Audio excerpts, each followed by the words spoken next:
Matt, I was hoping you could share with our folks some of the lessons learned from BPM and specifically why you think BPM is such a valuable foundation for digital transformation.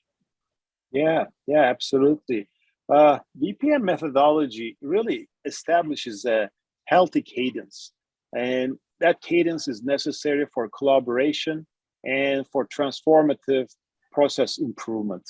I mean, it matures your people up because you really need that maturity, and it not only the people but also maturity is needed for your processes and your cross-functional work groups. I mean, it really sets the stage for excellence. I mean, without BPM, you really cannot hear the voice of the process. I mean, the voice is there, but unless you hear it, it doesn't mean anything, and you Right. cannot really improve your process without that. And and a lot of folks, and we did that too. That's one of the pitfalls that I will also cover.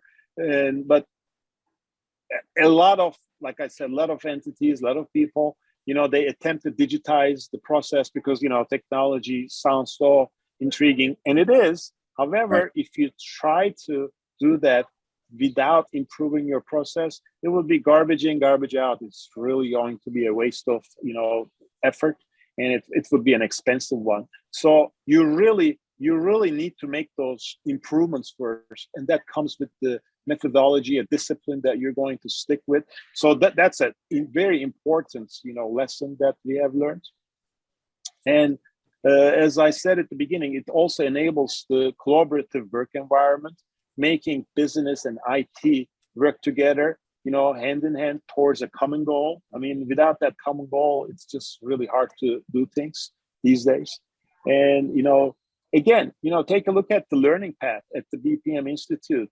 You guys have developed this for many years. I mean, it's just, since you were founded, and I think reading the syllabus will just kind of give you that confidence that this is going to really, be the thing for you. And all these things, as I have gone through and learned it the hard way before I go through that learning path, is going Right. to be it's going to be available for you. I mean, if you go through that, and it's going to be covered. So Yeah. those are the lessons that I've learned. Right. Well, I'll share this story with you, Matt. So we've worked with several financial institutions early this year. They had well-developed automation groups. They were doing a lot of RPA work.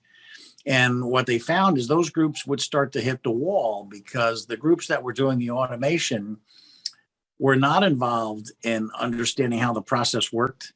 The processes were not modeled, and they were automating things that probably should not have been automated. And so they took a step back, came through some of our process modeling, analysis, and design training, and our process measurement and metrics training, and found that they were, able to be much more efficient in picking the projects that they were going after and getting better returns with that BPM knowledge combined with technologies like RPA.